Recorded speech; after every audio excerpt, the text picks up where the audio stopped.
What you see behind me is the world's largest and most secure prison. This mega prison has the capacity to house 40,000 prisoners, and it is home to the most dangerous individuals imaginable. How many lives have you taken? Is it 5 or 10? How about 50? Over 50? MS-13 and many other gangs. These are animals, not people. These are psychopaths, sociopaths, the kind of people we have here. We are about to witness the most intense of the intense. Welcome to the largest prison by capacity in El Salvador, which was built to hold the highest profile criminals. Those who enter this prison are destined never to leave alive. There is no escape. The reason why this small country of 6 million needs the largest prison in the world is due to the gangs that once dominated the country. These gangs faced a brutal crackdown starting in March 2022 under President Nayib Bukele's administration. Over 70,000 individuals, about 2% of the country's adult population, were arrested in just 16 months.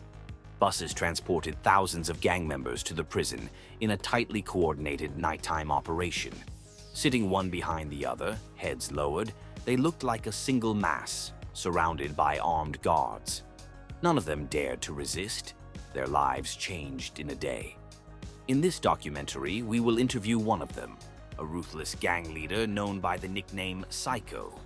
The prison, built in 2022, spans 410 acres of land and consists of 8 separate modules. Each pair of modules is enclosed by 2 3-meter-high walls with razor wire. The entire facility is surrounded by a towering 9-meter-high wall with a 3-meter-high electric fence carrying 15,000 volts. There are 19 watchtowers ensuring that nothing escapes. The entire design doesn't just prevent escape, it removes the very idea of it.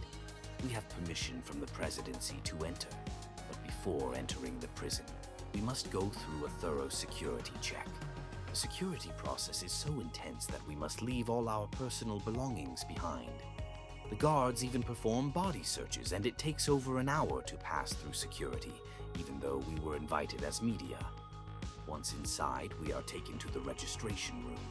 Inmates entering this prison are photographed and fingerprinted, ensuring they are permanently enrolled in the system. After entering the system, the inmates lose all contact with their families for the rest of their lives. Family visits are strictly forbidden. The prison has a tight security system, with armed guards, extensive surveillance, and a constant presence of soldiers. This system is meant to prevent any potential escapes or riots. One of the most dangerous aspects of the prison is the homemade weapons inmates often craft, such as knives, which guards must constantly be on the lookout for. The guards are fully equipped with weapons, including T-65 rifles and 12-gauge shotguns to maintain order. Each module houses around 2,500 inmates, and the cells hold about 80 inmates, though the number can rise to 150. Prisoners have just 0.5 square meters of personal space. They live in crowded, unsanitary conditions with no access to fresh air or sunlight. The only personal belongings they have are a white sheet, a uniform, socks, slippers, and a towel. They sleep on metal bunks stacked in a 4-tier arrangement. Many of the inmates are members of rival gangs such as MS-13 and Barrio 18. These gangs have long controlled neighborhoods in El Salvador through extortion and violence, but now they are confined to these cells. Despite their rivalry, they are forced to coexist in the same confined spaces. Inmates often have tattoos covering their entire bodies, including their faces.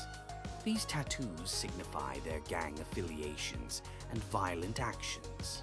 For example, a teardrop tattoo indicates that the wearer has killed someone, and the number of teardrops indicates how many lives they have taken. Guards monitor the inmates constantly, and every part of the prison is under surveillance.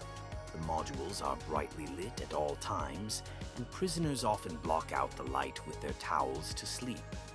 The food is basic and unvaried, with rice, beans, and pasta being the staple diet. Inmates must eat with their hands and clean their plates before returning them. The most extreme punishment for inmates is solitary confinement. If an inmate misbehaves, they can be placed in isolation for up to 15 days. The isolation cells are small, dark, and devoid of any personal belongings. Prisoners in isolation are deprived of contact with the outside world and are left alone with nothing but their thoughts. We also interviewed one of the most notorious inmates, known as Psycho. He has a 34-year criminal history and spent 25 years as a high-ranking member of a criminal organization.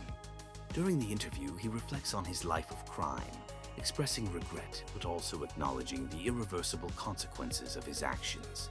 El Salvador's government has made it clear that crime is no longer tolerated and the punishment is severe. The country once had one of the highest homicide rates in the world, but after the crackdown, the rate has dramatically dropped.